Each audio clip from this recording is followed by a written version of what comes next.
الحمد لله الذي دلت نعمه عن الإحصاء بالعباد وأرسل عباده إلى سبيل الهدى والرشاد ومن علينا بالاعتناء بسنة حبيبه وخليله صلوات الله عليه وسلامه وعلى من لطف به وقصها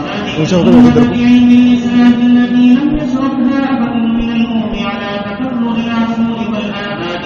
ونصر لحفظ السنة المكرمة المطهرة خواص من الحفاظ والنقاد وبعث في أمته من الفضلاء والكمال والزهداء وجعلهم دافين عنها في جميع الأزمان والبلاد باذلين وسعهم في تبيين الصحة من طرقها والفساد خوفا من الانتقاص فيها والافتيان نبينا محمدا المصطفى والرسول الأمين المجتبى صلى الله عليه وعلى آله وصحبه وعطرته وحماة دينه ورواة حديثه ومن تبعهم بإحسان إلى يوم التنادي أما بعد فإن أصدق الحديث كتاب الله وأحسن الهدي هدي سيدنا ومولانا محمد صلى الله عليه وسلم وخير الأمور عواتمها وشر الأمور محدثاتها وكل محدثة بدعة وكل بدعة ضلالة وكل ضلالة في النار وبالسند المتصل منا إلى شيخ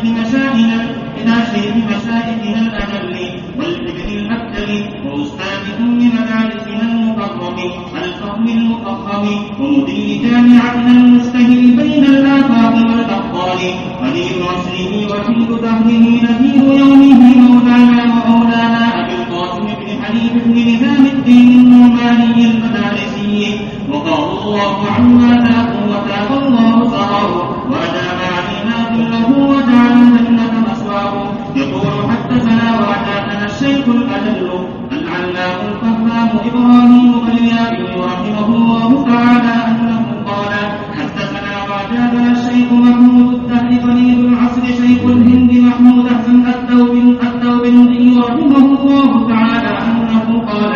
حدثنا وحدثنا الشيخ قاسم العلوم والخيرات حجة الله في الأرض مولانا قاسم النانوتبي رحمه الله تعالى أنه قال حدثنا وحدثنا الشيخ الشاعر الغني المجددي قال حدثنا وحدثنا الشيخ الشاعر إسحاق الذهبي أنه قال حدثنا وحدثنا الشيخ الإمام الحافظ الشاعر العزيز المحدث الذهبي قال حدثنا وحدثنا الشيخ الإمام الحافظ عالم النحرير الصالح الكامل المحقق المدقق علامة الزمان وشمس أهل العرفان مسلم الهند الشاه ولي الله محدث الذهبي رحمه الله تعالى أنه قال حدثنا وحدثنا الشيخ أبو الطاهر الكردي قال حدثنا وحدثنا الشيخ إبراهيم الكردي قال حدثنا وحدثنا الشيخ سلطان المزاحي قال حدثنا وحدثنا الشيخ شهاب الدين أحمد بن خليل السبكي قال حدثنا وحدثنا الشيخ نجم الدين محمد بن القيفي قال حدثنا وحدثنا الشيخ زين الدين زكريا بن محمد الأنصاري قال حدثنا وحدثنا الشيخ عز الدين عبد الرحيم بن محمد بن الفرات القابلي قال حدثنا وحدثنا الشيخ عمر بن أبي الحسن المرقي قال حدثنا وحدثنا الشيخ فخر الدين بن البخاري قال حدثنا وحدثنا الشيخ عمر بن خطرد البغدادي قال حدثنا وحدثنا الشيخ أبو الفتح عبد الملك بن أبي سهل الكردي قال حدثنا وحدثنا الشيخ القاضي أبو عامر محمود بن القاسم بن محمد الأزدي قال حدثنا وحدثنا الشيخ أبو محمد عبد الجبار محمد بن أبي الزراح المزاحي قال حدثنا وحدثنا الشيخ أبو العباس محمد بن أحمد بن محمود المحبوبي قال حدثنا وحدثنا الشيخ الأجل والأفضل إمام المحدثين والفقهاء العلام الفهام الحافظ الحجة أبو عيسى محمد بن عيسى بن شورة بن موسى بن الضحاك السلمي الكوفي الترمذي رحمه الله تعالى رحمة واسعة اللهم انفعنا بعلومهم وعلومهم أجمعين آمين يا رب العالمين أنه قال باب حدثنا محمد بن حميد قال حدثنا زيد بن حباب وأبو كميلة عن عبد الله بن مسلم عن عبد الله بن بريدة عن أبيه رضي الله تعالى عنه وعنهم أنه قال جاء رجل إلى النبي صلى الله عليه وسلم وعليه